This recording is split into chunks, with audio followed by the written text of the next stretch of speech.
Hello friends, welcome back to my channel Faizan classes. NCERT कक्षा 10वीं इतिहास में आप सभी का स्वागत है।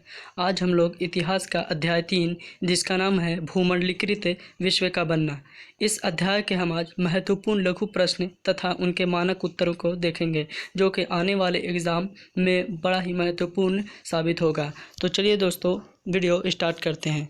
तो इसका सबसे पहला लघु प्रश्न हम देखते हैं कि वैश्वीकरण से आप क्या समझते हैं।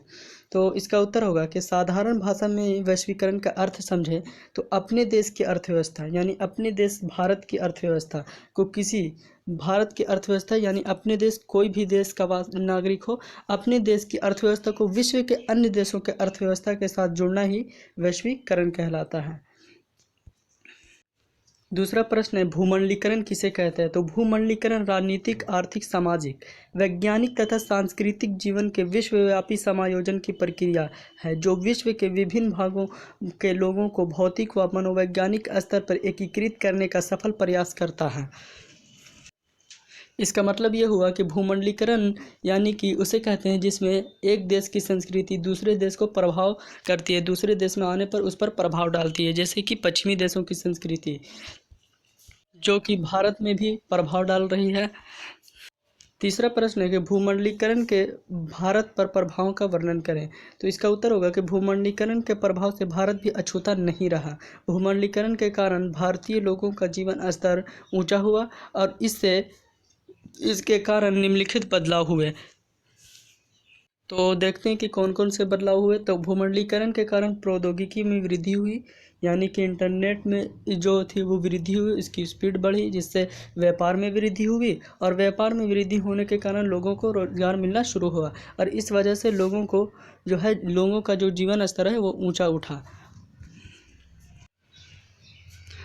चौथा प्रश्न है कि औद्योगिक क्रांति क्या थी। ये बड़ा इंपॉर्टेंट प्रश्न है। तो इसका उत्तर देखते हैं कि साधारणतः औद्योगिक क्रांति का तात्पर्य यानी कि मतलब ऐसी प्रक्रिया से है जिसमें वस्तुओं का उत्पादन मानव श्रम यानी मानव श्रमिकों मजदूरों द्वारा न होकर मशीनों द्वारा कारखानों में होता है, इसे ही औद्योगिक क्रांति कहते हैं। अगला प्रश्न है कि भारत में आर्थिक महामंदी का क्या प्रभाव पड़ा। तो आपको पता होगा जो आर्थिक महामंदी आई थी विश्व में वो 1929 ईस्वी से लेकर के 1933 ईस्वी के बीच तक आई थी। तो इसका जो प्रभाव है भारत पर क्या पड़ा था। तो हम देखते हैं कि भारत पर आर्थिक महामंदी के निम्नलिखित प्रभाव पड़े। तो पहला प्रभाव पड़ा कि आर्थिक महामंदी का सबसे बुरा प्रभाव भारत के किसानों पर पड़ा और दूसरा है कि आर्थिक महामंदी से शहरी वर्ग प्रभावित नहीं हुआ यानी कि शहर के लोग प्रभावित नहीं हुए जबकि जो गांव के लोग थे वो प्रभावित हुए और उनमें भी मुख्य रूप से किसान वर्ग के जो लोग थे वो प्रभावित हुए। तीसरा है कि आर्थिक महामंदी के कारण महात्मा गांधी द्वारा सविनय अवज्ञा आंदोलन स्थापित करना पड़ा और इसे कम करने के लिए भारत सरकार सोने का निर्यात करने लगी यानी कि इसे कम करने के लिए दूसरे देशों को सोना देने लगी और उसके बदले अन्य खाद्य पदार्थ यानी अनाज वगैरह लेने लगी।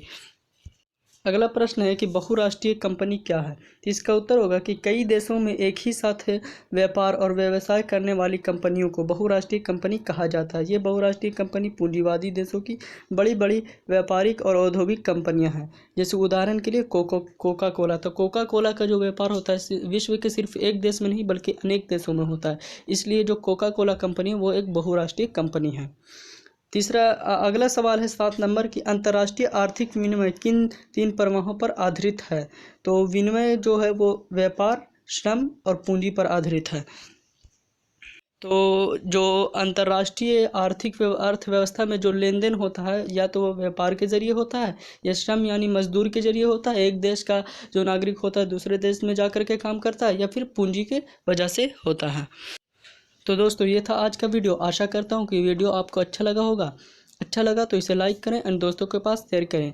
ऐसे ही वीडियोस देखने के लिए हमारे चैनल फैज़ान क्लासेज को सब्सक्राइब करें। तब तक के लिए मिलते हैं अगली वीडियो में। जय हिंद।